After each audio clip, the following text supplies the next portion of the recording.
आइए आज हम पढ़ेंगे जवाहर नवोदय विद्यालय टेस्ट परीक्षा में 2024 से पूछे जाने वाले प्रश्न। ये जो प्रश्न है 2024 के जवाहर नवोदय विद्यालय टेस्ट परीक्षा कक्षा 6वीं हेतु जो परीक्षा होगा उसमें यह प्रश्न आएगा। ध्यान से सुनिएगा कैसे बनाना है, कैसे हल करना है, और 1 मिनट चुटकी में इस सवाल को आपको हम बताएंगे कि आप इसको कैसे हल कर सकते हैं। तो आइए देखते हैं। सबसे पहला मुख्य चीज होता है प्रश्न को पढ़ना, प्रश्न को पढ़ के समझना।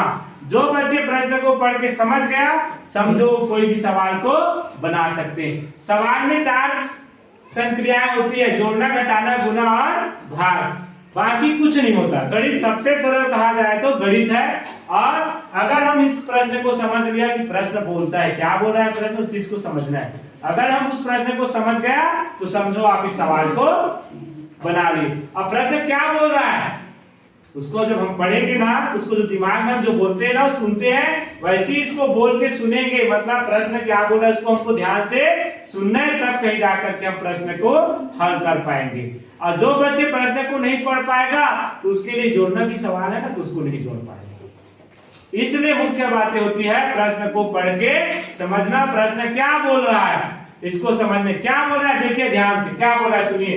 एक घर 2 लाख में खरीदा तथा उसकी मरम्मत पर 50,000 रुपये लगाए। प्रश्न बोल रहा है कि कोई व्यक्ति जो है किसी घर को 2 लाख रुपए में खरीदता है। घर को खरीदता है तो उसमें कुछ टूटी फूटी चीजें होती है, उसमें क्या करती है, उसको मरम्मत करती मतलब उसमें रिपेयरिंग करता है, कुछ काम करवाता है। काम करवाने में अब वो घर जब खरीदा उस समय वो रहने लाया नहीं था, कुछ जगह काम था। मान के चलो मरम्मत का मतलब वही होता है कि हम उसको रिपेयरिंग करवाए। मान लो उसमें टाइल्स नहीं लगा था तो हमने घर में क्या लगाया, सुंदर सुंदर बढ़िया टाइल्स लगवा दिया। टाइल्स लगाने में कितने रुपए खर्च आए, 50,000 रुपये। अब जो हमने खरीदा था घर को कितने में खरीदा था, 2 लाख में। आज जो 50,000 रुपये उसमें खर्चा कर दिए तो राशि किस में जुड़ गया, हमारा खरीदे है ना, उस राशि में खर्चा हमारा बढ़ गया तो हमारा क्रय मूल्य क्या हो गया, 2 लाख था, 2,50,000 हो गया। तो क्रय मूल्य के साथ मरम्मत की राशि जुड़ जाती है। प्रश्न ये बोल रहा है। आगे क्या बोल रहा है प्रश्न देखो। अभी प्रश्न को ही समझते हैं, सवाल बनाते हैं एकदम सरल सूत्र लिख के बन जाएगा। लेकिन कौन से सूत्र लिखेंगे, कौन सा राशि कहाँ जाएगा, इसको तो जानना पड़ेगा ना। इसके लिए क्या हुआ, उसे बेचने पर।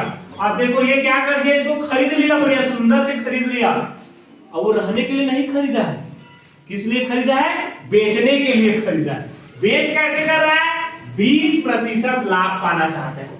वो कहा थे कि मैं घर अब घर को 20% लाभ पाने के लिए बेचना चाहता। तो घर का विक्रय मूल्य क्यों, घर को कितना में बेचे, किसको 20% का लाभ हो। तो सबसे पहले हम लिखेंगे क्रय मूल्य। क्रय मूल्य बराबर 2 लाख, इकाई, ढाई, सैकड़ा, हजार, 10,000, लाख। मरम्मत कराया, मरम्मत लिखेंगे, मरम्मत कितना, 50,000, इकाई, ढाई, सैकड़ा, हजार, 10,000। अब हमने आपको बताया कि जो क्रय मूल्य की राशि है और मरम्मत की राशि है, दोनों एक क्या बन जाता है, नया क्रय मूल्य। दोनों को जोड़ देंगे तो कितना हो जाएगा, 3 लाख, इकाई, ढाई, सैकड़ा नहीं, 2,50,000, 2,50,000। अब लाख बराबर कितना हो जाएगा, 20%। लाख बराबर होता है 20%। तो विक्रय मूल्य निकालेंगे, तो विक्रय मूल्य बराबर सूत्र है क्रय मूल्य गुणित 100 धन लाभ प्रतिशत बटे 100, ये सूत्र है।